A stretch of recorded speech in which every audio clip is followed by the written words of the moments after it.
राष्ट्रीय अध्यक्ष ओम प्रकाश राजभर अपने दोनों बेटों संग गाजीपुर कोर्ट में हुए हाजिर। कराई जमानत। चारागाह की जमीन कब्जा मामले में मिली है जमानत। ओपी राजभर ने बोला, भाजपा सरकार के इशारे पर मुझ पर और बेटों पर हुआ है दर्ज मुकदमा। वहीं नगर निकाय चुनाव को लेकर ओपी राजभर ने भरी हुंकार। कहा, नगर निकाय चुनाव में अकेले दम पर लड़ेंगे चुनाव। लोकसभा के गठबंधन पर बोले, अभी तय नहीं है। भाजपा से गठबंधन पर बोले ओपी राजभर, मामला दिल्ली से तय होता है। जनता के तमाम मामलों पर और अखिलेश मायावती पर भी उन्होंने कसा तंज। तो आइए हम सीधे उनसे रूबरू होते हैं। कि सरकार के इशारे पर एक फर्जी मुकदमा, मैं क्षेत्र भ्रमण में था अपने साथियों के साथ, एक दरवाजे पर बैठा था। चुनाव के 1 महीने लगभग बाद की बात, विधानसभा चुनाव के बाद। तो हम लोग वहीं पानी पी ही रहे थे। तो गाड़ी 10-12 गाड़ी साथ में थी। तो पीछे किसी गाड़ी के बैक करने में एक मोटरसाइकिल वाले से कुछ तू मैं हुआ। बाद में हमको पता लगा। हम लोग बैठ के, हम लोग कुछ पता नहीं था क्या हो रहा है। तब तक 20 की संख्या में लाठी डंडा लिए गाली देते हुए आ गए। तब साथ में चूंकि पुलिस वाले थे, वो लोग अपना घेरे, फिर हमको ले गए, गाड़ी में बैठा दिए। गाड़ी में बैठाने के बाद फिर हम लोग निकलने की कोशिश किए तो सब गाड़ी के आगे आ गए, नहीं जाने दिए। तो फिर हम लोग इंस्पेक्टर को फोन किए करीमुद्दीनपुर, फिर वो आए, फिर SPRA को फोन किया गया। इंस्पेक्टर के आने पर भी स्थिति बड़ी भयावह बनी थी। खैर फिर SPRA गए, बातचीत हुई। बातचीत के बाद तो उन्होंने कहा, तारीख दे दीजिए, मुकदमा लिख दिया जाएगा। तो तारीख दे दी गई कि ऐसी बात है। जो सच्चाई थी वो दे दिया गया। 4 दिन के बाद सरकार के इशारे पर प्री प्लानिंग फर्जी तरीके से चारागाह की जमीन कब्जा करने की नीयत से ओम प्रकाश राजभर गए थे और चारागाह की जमीन कब्जा कर रहे थे। और वहां कुछ सामान्य वर्ग के राजपूत बिरादरी के लोग गाय चरा रहे थे। इन्होंने उन लोगों को मारा पीटा, गाली गुप्ता दिया, इस तरह का आरोप लगा करके। ये आपकी विधानसभा क्षेत्र? हमारी विधानसभा गांव सभा गोसलपुर का एक पुरवा है, वही करीमुद्दीनपुर। FIR कुछ बता रही है, चार्जशीट कुछ बता रही है। FIR में हमारे दोनों बेटे अरुण अरविंद का नाम नहीं, चार्जशीट में दोनों लोगों का नाम। तो ये प्री प्लानिंग की, चूंकि पिछड़े दलित की आवाज, उनके शिक्षा, स्वास्थ्य, रोजगार, नौकरी के लिए जो हम आवाज उठाते हैं, ये कुछ साथियों को पसंद नहीं आते, जिसको लेकर के राजनीतिक प्रतिद्वंदिता कह लीजिए, चाहे उनको हमारी बात अच्छी न लगती हो कि भाई प्रदेश में एक समान अनिवार्य फ्री शिक्षा हो जाए ताकि सबके बच्चे पढ़ लिख करके आगे आवे। घरेलू बिजली का बिल माफ करने की बात तो खाली ओम प्रकाश राजभर का तो नहीं हो सकता, सबका होगा। हम एक, जो दुनिया के तमाम देशों में निःशुल्क शिक्षा है, हम उसकी बात करते हैं कि उत्तर प्रदेश के साथ साथ देश में भी गरीबों का इलाज फ्री हो जाए। तेलंगाना एक भारत का एक प्रदेश है। 1972 से लेकर 2023 के बीच में 500 कॉलेज खुले। KG से लेकर PG तक 4 करोड़ आबादी तेलंगाना की, 2 लाख बच्चों को हर साल डॉक्टर, मास्टर, इंजीनियर, कलेक्टर बनाने की शिक्षा निःशुल्क, कॉपी, किताब, फीस, भोजन, कपड़ा, छात्रावास सब निःशुल्क देकर के 2 लाख बच्चों को हर साल डॉक्टर, मास्टर, इंजीनियर, कलेक्टर बनाने की शिक्षा दे रहे हैं। हम सोचते हैं कि उसी तरह की व्यवस्था भारत, उत्तर प्रदेश बड़ा प्रदेश है भारत का, यहां भी वो लागू हो। तो ये तमाम चीजें जो हम जनता के बीच में ले जाके इस बात को गांव पहुंचा रहे हैं, जागृत कर रहे हैं, ये कुछ साथियों को बुरा लग रहा है। तो वो नहीं चाहते कि ये बात ओम प्रकाश राजभर फैलावे। तो उसी में उनको बुरा लगा, तो उन लोगों ने इस तरह का FIR कराया। तो भाई मामला न्यायालय गया। तो न्यायालय का कदर करना, हम चूंकि कानून को मानने वाले लोग हैं, तो उस दायरे में नोटिस गई कि आपके खिलाफ ये मुकदमे हैं। तब मुझे जानकारी हुई, तो फिर नकल निकाला तो पता लगा कि हम चरागाह की जमीन कब्जा करने गए थे। सर, आपके सरकार में बहुत दोस्त भी हैं। आपने अभी बताया कि कुछ साथी ऐसे हैं जो आपको पसंद नहीं करते। तो क्या इसकी वजह से कुछ भाजपा के साथ गठबंधन में रोड़ा आ रहा है क्या? नहीं, देखिए, हम सच तो ये है कि अभी हम गठबंधन के मूड में नहीं है किसी के। अभी हम अपना मूड जनता के बीच में। आपने देखा कि हम जनता को सावधान करने गए कि भाई देखो, आप हवा में वोट मत दो। आप अपने बच्चे को बेहतर शिक्षा के लिए कौन लड़ रहा है उसके साथ खड़े हो। रोजगार के लिए, नौकरी के लिए, जातिवाद जनगणना के लिए, ये जो मुद्दे हैं इस मुद्दों पर आप तैयार रहो। अगर इन चीजों के लिए गांधी जी का प्रदेश, सरदार पटेल का प्रदेश, जब आजादी की लड़ाई हो रही थी तो ये गांधी जी के नेतृत्व में यही संदेश गया कि देश आजाद होगा तो शराब बंद होगी, सरकार बनेगी तो पूरे देश में। लेकिन गांधी जी का प्रदेश गुजरात, पटेल जी का प्रदेश गुजरात, वहां तो बंद हो गया। जीपी का प्रदेश बिहार भी बंद हो गया, पांडिचेरी बंद हो गया। तो ये तो भगवान राम, भगवान कृष्ण की धरती है। योगी बाबा के राज में क्यों नहीं बंद हो पा रहा? मैं तो यही कह रहा हूं, भगवान राम, भगवान कृष्ण की धरती है। भगवान को मानने वाले लोग हैं, सत्ता में बैठे हैं। जिस तरह भगवान राम का मंदिर बनाने के लिए सुप्रीम कोर्ट से फैसला ले लिया, उसी तरह को अपने कैबिनेट से क्यों नहीं फैसला ले लेते? आप जिस सदन में विधायक है वहाँ सन्यासी मुख्यमंत्री है, ये बात आप नहीं कहते? हम 100% अभी तो सदन चला उसमें इस बात को मैंने कहा। हम जनता से जुड़े हुए सदन के अंदर घरेलू बिजली के बिल के मामले पर, एक समान अनिवार्य फ्री शिक्षा के मामले पर, जातिवाद जनगणना को लेके, हम एक समान अनिवार्य फ्री शिक्षा के सवाल को लेकर के, जो भी चीजें, शराबबंदी को लेकर के मैं सदन में बराबर आवाज उठाया। सर, नगर निकाय अधिसूचना जारी हो गई, क्या करने जा रहे हैं? हम अकेले अपने दम पर स्थानीय निकाय चुनाव लड़ेंगे। जहां जहां हमारी तैयारी है हम वहां चुनाव लड़ेंगे अकेले अपने दम पर।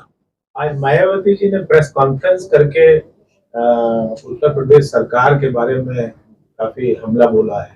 उनकी टिप्पणियों को आपने देखा या सुना, तो उस पर क्या आपका कोई रिएक्शन, प्रतिक्रिया? नहीं, देखिए, रिएक्शन ये है कि जब ये लोग सत्ता में रहते हैं, चाहे वो मायावती जी हों चाहे अखिलेश जी हों, 4 सितंबर 2013 हाई कोर्ट ने उत्तर प्रदेश सरकार को एक आदेश दिया कि जो 27% आरक्षण पिछड़ी जाति को मिलता है, इसको 12 जातियां लाभ उठा रही हैं, इसको बांट करके सबको दे।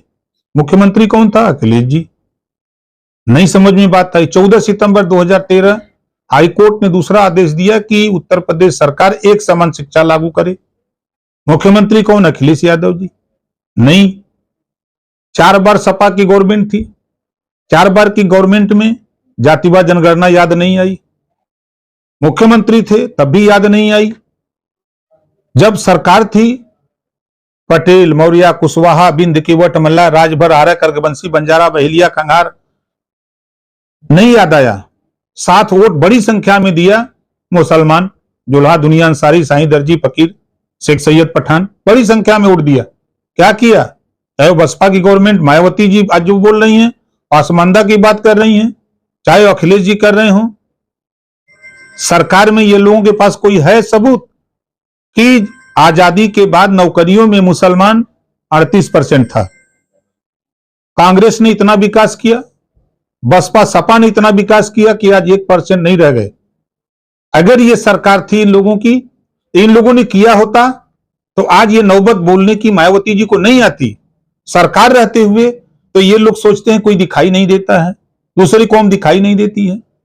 तो ये चीजें आज जो ये लोग बोल रहे हैं, ये डर सता रहा है कि बीजेपी के साथ चला तो हमारा क्या होगा। यही चिंता अखिलेश जी को भी है, यही चिंता मायावती जी को भी है, यही चिंता कांग्रेस को भी है, भाजपा को भी? नहीं, भाजपा को चिंता लेने की है कि मेरे साथ आ जाए, ये पासमानदा मुस्लिम वोट मेरे साथ आ जाए।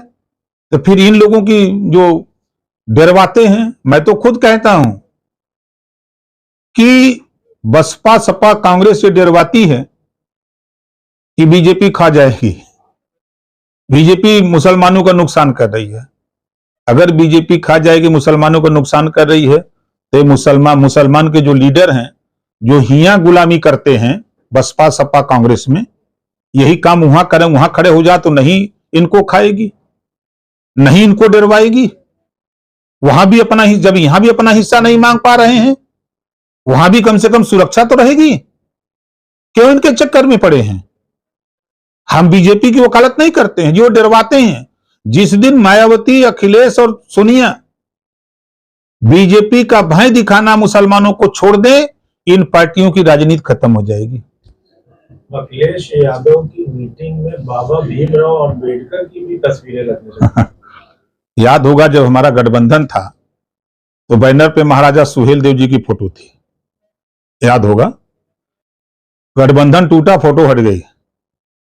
अब इस समय याद आ रहे हैं मान्यवर कांशीराम जी और बाबा साहब डॉक्टर अंबेडकर। गले में माला, विचारों पे ताला। आप उठा के देखिए, प्रमोशन में आरक्षण किसने खत्म किया? समाजवादी पार्टी ने। कासगंज का नाम बहुजन समाज पार्टी की सरकार में कांशीराम के नाम से रखा गया। बदला किसने? अखिलेश यादव जी ने बदल दिया। छत्रपति साहू जी महाराज मेडिकल कॉलेज का नाम छत्रपति साहू जी महाराज रखा मायावती जी ने। बदला किसने? अखिलेश जी ने। बाबा साहब डॉक्टर अंबेडकर और कांशीराम जी की दोनों की सोच थी कि दलित प्रधानमंत्री बने। अगर अखिलेश जी दलित प्रेम जाग रहा है तो ये वोट लेने भरक है। क्यों नहीं मायावती से मुख्यमंत्री हैं, उनसे जाके मिलते कि चलो हम लोग गठबंधन बनाया जाए राष्ट्रीय स्तर पे, हम दलित को प्रधानमंत्री बनाने की बात करते हैं। अगर नहीं मायावती आपको पसंद आती हैं तो आपके खड़गे जी हैं, कांग्रेस के बड़े लीडर जो राष्ट्रीय अध्यक्ष हैं, आप उनको ले लो। छोड़ दीजिए हम खड़गे की बात, लेकिन मायावती की बात कर रहे हैं। जब वोट लेना होगा तो कांशीराम अंबेडकर दिखाई देंगे और चुनाव बीत जाएगा तब कौन दिखाएगा? जनेश्वर मिश्रा और राम मनोहर लोहिया। चुनाव के बाद 5 साल मुख्यमंत्री थे, कोई दिखाई दिया? आजकल चंद्रशेखर रावण के साथ बड़ी छन रही है। जब दलित वोटों पे कुछ असर डाल पाएंगे रावण? देखिए, अब वोटर जागरूक हो चुका है, वो अपना हित और अहित समझ रहा है। बेशक चंद्रशेखर जी मेहनत कर रहे हैं, कोई दो राय नहीं, लेकिन जब वोट देना होगा तो वो नेता मायावती को मान चुका है। वो कौन? वो आज के तारीख में जैसे यादव कम्युनिटी 90% अखिलेश को या समाजवादी पार्टी को अपनी पार्टी मान लिया है, उसी तरह बहुजन समाज पार्टी को वोट मान लिया अपनी पार्टी। अपवाद 10% 5% है, उसको हम नकार नहीं सकते, लेकिन बहुत दूर सपना है। जो सोच रहे हैं जब टिकट देना होगा, राजनीतिक भागीदारी, तब नहीं देंगे। तब कश्यप नहीं दिखाई देगा, पाल नहीं दिखाई देगा, प्रजापति नहीं दिखाई देगा, चौहान नहीं दिखाई देगा, बिंद केवट मल्लाह नहीं दिखाई देगा, आर्य कर्क बंसी बंजारा बहेलिया खंगार नहीं दिखाई देगा, नाई गोंड नहीं दिखाई देगा, विश्वकर्मा नहीं दिखाई देगा। और चुनाव बीत जाएगा तो सब दिखाई देंगे। ये बात सब लोग जान गए हैं। अखिलेश यादव जी और मायावती जी दोनों लोग सत्ता चला चुके हैं, और सत्ता चलाने का नतीजा है कि कांग्रेस को लोगों ने नकार दिया। बहुजन और समाज पार्टी और समाजवादी पार्टी को प्रदेश की जनता ने नकार दिया है। अब वो एक बड़ा वोट है 38%, जिसको अति पिछड़ा व दलित वोट कहते हैं, वो वोट बीजेपी के पास जाके खड़ा हुआ है। वो भी अब वहां 9 साल में वो भी वहां निराशा लगी।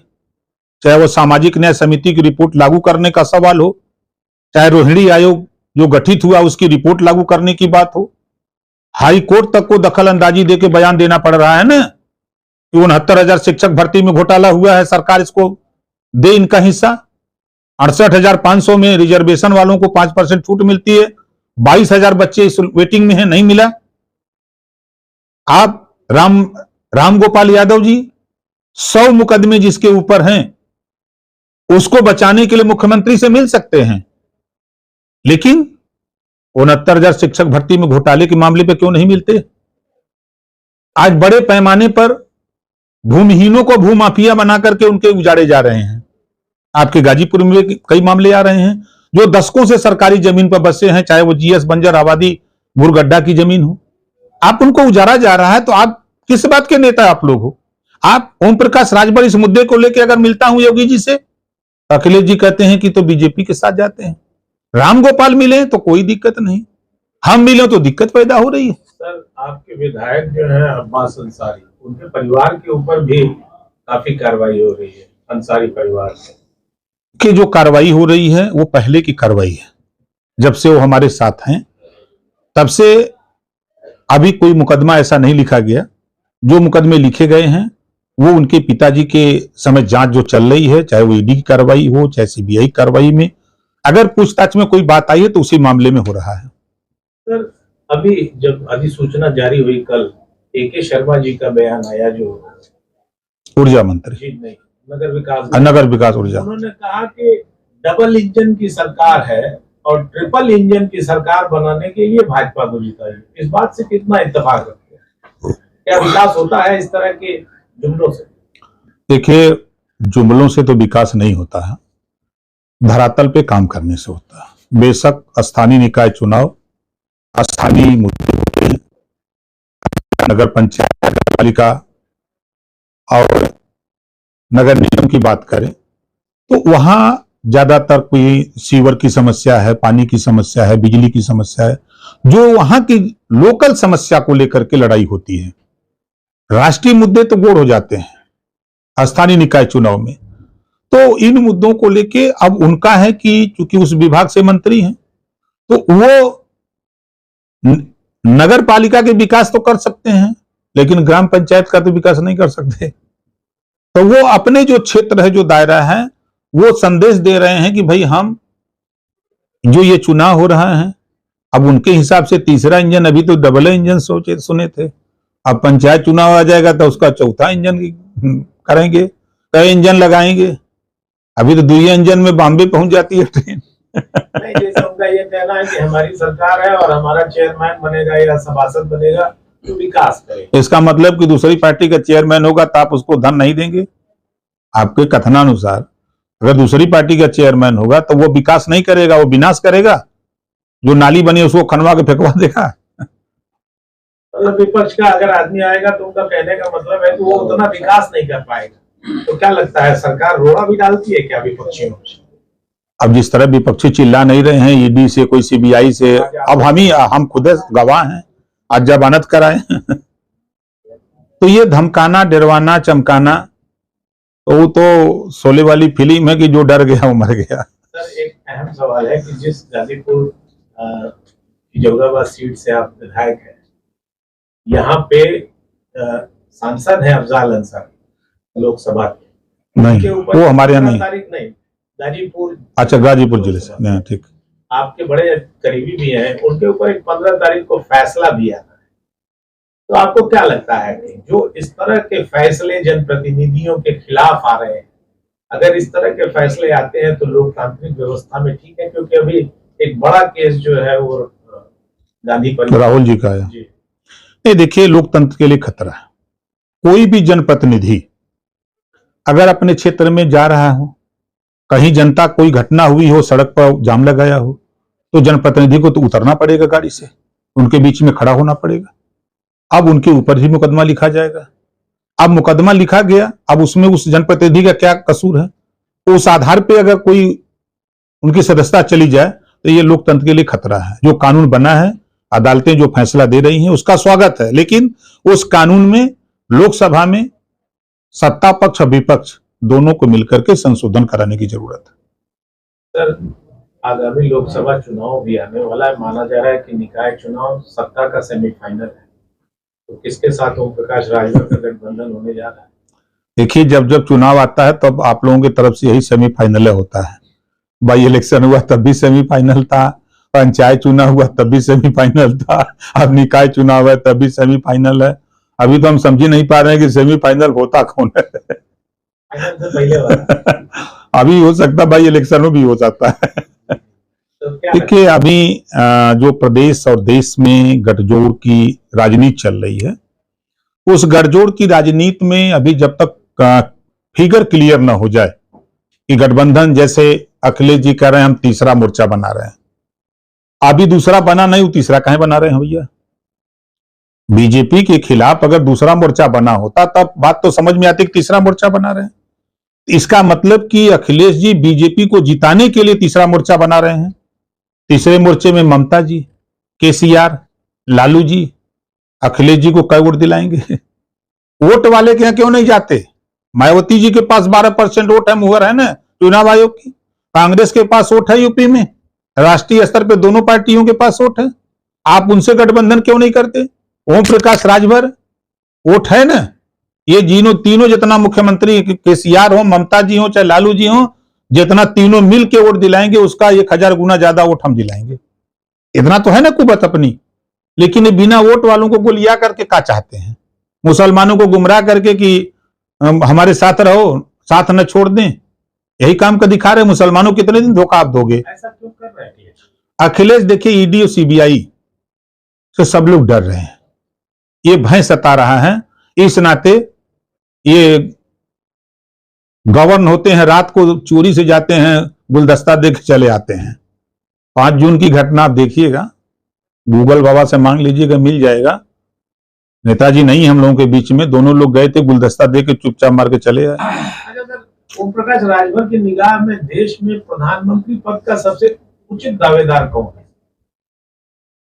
देखिए, काम के मामले में अगर देखेंगे तो जितनी चर्चा नितिन गडकरी की है, उस आदमी का कोई जोड़ नहीं है। सच तो ये है। नरेंद्र मोदी को कितना नंबर देते हैं? नंबर हम एग्जामिनर तो नहीं, क्या नंबर देंगे? अभी एक आम जनता के नहीं, देखिए, देश में कांग्रेस के बाद कांग्रेस पार्टी ने जितना विकास किया, जितनी नौकरी दी, फैक्ट्री लगाई, सड़कें बनी, रेलवे स्टेशन बने, रेलवे लाइनें बिछी, जितना काम कांग्रेस ने किया उतना काम कोई पार्टी अब नहीं कर पाएगी। कोई नहीं कर पाएगी। बसपा और सपा एक नींव कांग्रेस ने रखी, उसको आगे बढ़ाने का काम। सिंगल सड़क कांग्रेस ने बनाई, ये लोग आए तो डबल हो गई, तीसरा आया तो 4 लेन हो गई, ये आ गए तब वो एक्सप्रेस वे हो गई। नरेंद्र मोदी या भाजपा के साथ लोकसभा चुनाव में जाने की उम्मीद बन रही है कि राजनीति संभावनाओं का खेल है, कहा नहीं जा सकता। हमने यही देखा कि कश्मीर में महबूबा मुफ्ती अलगाववाद की बात करती है, बीजेपी कहती है, और उसी से समझौता हो जाता है। सरकार चली 2 साल लगातार। यूपी में बसपा और सपा कोई मानने को तैयार नहीं था कि दोनों में गठबंधन होगा। गठबंधन हो गया, चुनाव लड़ लिए। आप जाइए, मैं राजनीति से संन्यास लूंगा लेकिन भाजपा के साथ नहीं जाऊंगा। भाजपा का परिभाषा बताते थे कि बड़का झूठा पार्टी, समझौता करके सरकार चलाए। लालू जी के साथ कहें कि ये जो है उनके साथ हम नहीं जाएंगे, हम घर बैठ जाएंगे, सरकार चल रही है। तो राजनीति में संभावनाएं बरकरार हैं। सर, एक पिछली बार जब हमारी आपकी बात हुई थी तो समाजवादी पार्टी के टाइम में आपने 5 सीट मांगी थी लोकसभा से। क्या उस सीटों पर जो अगला गठबंधन बनेगा उन सीटों पे समझौता हो सकता है या वो मांग जस की तस रहेगी? नहीं, देखिए, अब आज के तारीख में जैसे गाजीपुर, बनारस मंडल, आपका विंध्याचल मंडल, आजमगढ़ मंडल, बस्ती मंडल, गोरखपुर मंडल, फैजाबाद मंडल, देवीपाटन मंडल, इतनी दूर में हर लोकसभा में हम मिनिमम 90,000 से लेके 1.5 लाख 2 लाख तक वोट पोल कराने की हैसियत भारतीय समाज पार्टी की है। 28 लोकसभा सीटें हैं इतनी दूर में। हम सहारनपुर, बागपत, शामली, एटा, इटावा, कन्नौज, कासगंज, फिरोजाबाद, फर्रुखाबाद, झांसी, बांदा, चित्रकूट, हमीरपुर, जालौन, उड़ई, इलाहाबाद, कौशाम्बी, प्रतापगढ़, उन इलाकों में भी 10,000, 20,000, 25,000, 50,000 तक वोट दिलाने की हैसियत है अपनी आज के तारीख में। तो 5 सीट क्या है? 5 सीट तो कुछ नहीं है। तो क्या फार्मूला जितनी हिस्सेदारी उतनी भागीदारी? हम तो यही नरवे लगाते हैं जिसकी जितनी संख्या बारी उसकी उतनी हिस्सेदारी। तो क्या लगता है कितनी सीटों पर समझौता होगा कम से कम? देखिए, हमारी कोशिश हो रही है कि जैसे होता है कि लोग मांगते हैं लाइसेंस तोप का मिलता है कट्टा। तो हम तो ज्यादा से ज्यादा कोशिश हमारी होगी कि भाई जब बड़ी पार्टियां हो जाएंगी, अब जैसे जितना लाव लश्कर जुट रहा है, अब उस लाव लश्कर में अगर हम गए तो फिर हमको भी बर्दाश्त करना पड़ेगा, सबको बर्दाश्त करना पड़ेगा। लोकसभा चुनाव में आपकी भूमिका क्या रहेगी? लोकसभा चुनाव में देखिए अभी तो कुछ कहा नहीं जा सकता है। ये जरूर है कि हमारी तमन्ना है कि अपनी पार्टी की उपस्थिति हम दिल्ली की पार्लियामेंट में दिखाना चाहते हैं। जो 14 सीट भाजपा हार चुकी थी, जिस पर कि आज 14 सीट पे वो प्रयासरत है फिर से जीतने पे, वहां पे ओम प्रकाश राजभर का प्रभुत्व माना जाता है। तो ऐसे में क्या उन 14 सीट पर अगर हिस्सेदारी मांगने की बात होगी तो आप मांगेंगे? क्यों नहीं मांगेंगे? तो कोई बात करे तब न मांगे कि कोई बात करने को तैयार नहीं है तो मांगे किससे? पता चला था कि ब्रजेश पाठक जी से आपकी बात हो रही? नहीं, ब्रजेश पाठक जी से हमारा संबंध है, केशव मौर्य जी से हमारा संबंध है, दोनों डिप्टी सीएम से संबंध है, आपके दयाशंकर जी से संबंध है, हमारा आशीष पटेल जी से संबंध है, संजय निषाद से संबंध है, कम से कम 2 दर्जन से ज्यादा मंत्रियों से हमारा संबंध है। ये लोग कुछ कारगर है? अब अपने अपने विभाग के तो कारगर हैं। अब भाई देखिए, गठबंधन सच्चाई ये है कि दिल्ली से होता है, पूरी भाजपा गवर्न हो रही है तो दिल्ली से हो रही है। तो दिल्ली वाले चाहेंगे तो गठबंधन जिससे चाहेंगे वो कर सकते हैं, नहीं चाहेंगे। साथ तो आपकी फोटो खूब आती है। फोटो तो हमारा ऐसा ऐसा फोटो हम खिंचवा दिए हैं कि चाहे जब जहां लगा के दिखा देंगे। रामचंद्र राजभर जाए थे, ललकार रहे थे कि अकेले हो तो चुनाव लड़के देख लें, दूध का दूध पानी का पानी हो जाएगा। उनको तो लायकियत उसी में थी कि जिन्होंने उनको राजनीति में सिखाया, कांसीराम जी ने उनको पढ़ाया, राजनीति सिखाया। अंबेडकर नगर में चूहा मारने की दवाई बेच रहे थे, पूछ लीजिएगा आएंगे भी फिर कि अंबेडकर नगर कचहरी में अब क्या बेचते थे। थोड़ा उनको नागवार लगेगा, मुझे नहीं कहना चाहिए, लेकिन वो जो भाषा आपके सामने बोले थे, मैंने देखा टीवी पर कि मेरी पार्टी में ओम प्रकाश राजभर थे, वो पार्टी उनकी थी, फिर छोड़ के आप दूसरी पार्टी में चले गए। आप कहोगे कि समाजवादी पार्टी मेरी है, लोडर और लीडर। अखाड़ा तो मैंने कांसीराम जी के साथ रह करके अखाड़े में दाव सीखा, बेशक कांसीराम जी के साथ बहुजन समाज पार्टी में काम किया और दाव सीखा संगठन का। और आज हम अकेले अपने दम पर, वो हैसियत अपनी है, हम जीतते भी हैं, दूसरे को जिताते भी हैं, प्रमाण भी दिया है। भारतीय जनता पार्टी के साथ गए तो उनको भी जितवाए, हम हट गए तो 42 सीटें वो हार गए पूर्वांचल में। हम समाजवादी पार्टी के साथ गए, 47 सीट से 125 सीट जीते। जहां हम हैं गाजीपुर, 7 की 7 सीट जीते, वहां भी थे तब भी जीते। खाता नहीं खुला, आजमगढ़, अंबेडकर नगर, बलिया, मऊ, किसी में 1 सीट, कहीं 2 सीट, बस्ती 5 सीट में 1 सीट बीजेपी पाई। जहां हम हारे भी हैं, कहीं 3000, कहीं 2000, कहीं 4000, कहीं 5000 से, हर जगह हम 20,000, 25,000, 15,000, 10,000 वोट दिलाने की हैसियत में हैं। और वो ठीक है, नेता रहे हैं, समाज के नेता रहे हैं, लेकिन पूछ लिया जाए कि 4 बार मिनिस्टर थे सरकार में, आपने 4 बार की सरकार में समाज के लिए क्या किया? ओम प्रकाश राजभर राष्ट्रीय स्तर पे राजभर की पहचान ला दिया। देश के प्रधानमंत्री को गाजीपुर आकर के महाराजा सुहेलदेव जिनके वंशज हम हैं, उनके विषय में चर्चा करने के लिए मजबूर कर दिया। 4 बार तो मिनिस्टर थे, क्यों नहीं मजबूर कर दिया? ट्रेन चलवा दिया, डाक टिकट जारी हो गया। ये भारतीय समाज पार्टी की वजह से हो रहा है। ये लीडर लोडर बनकर के काम करते थे, कहते थे हम लीडर हैं। ओम प्रकाश राजभर, आज आपके चैनल पे जब डिबेट बैठता है तब सवाल होता है तो बताओ भाई राजभर जी, लेकिन कल तक आपके डिबेट पर टीवी पर राजभर जी नहीं आते थे। मिनिस्टर थे, स्पीकर थे, लेकिन राजभर जी नहीं दिखाई देते थे। लेकिन आज कोई दिन ऐसा नहीं है कि चाहे वो मैगजीन हो, अखबार हो, टेलीविजन हो, कि जहां राजभर जी न आ रहे हो। इतिहास ला दिया, खेत पाने के लिए इंतखाब चाहिए, राजपाट पाने के लिए इतिहास चाहिए, तो इतिहास भी ला दिया। अब तो राजपाट की हम लड़ाई लड़ रहे हैं, वो क्या लड़ रहे हैं? उनसे पूछिएगा कि ओम प्रकाश राजभर तो राजपाट राजा की औलाद है, राजपाट की लड़ाई लड़ रहे हैं। मुख्यमंत्री बनने की बात करते हैं, आप क्या करते हो? अखिलेश जी को बनाओगे, मायावती जी को बनाओगे? तुम कब बनोगे? तुम्हारी औकात है बनने की? जिस दिन रामचल कह देंगे अखिलेश जी के कि हमको बना दो, उसी दिन झपड़िया के लौटा देंगे, चलो अकबरपुर मजा करो ही। तो आपने सुना कि सुहलदेव समाज पार्टी के राष्ट्रीय अध्यक्ष ने बेबाक बोल से अपनी बातों को रखा। फिर मिलते हैं अगली खबर में, तब तक के लिए नमस्कार।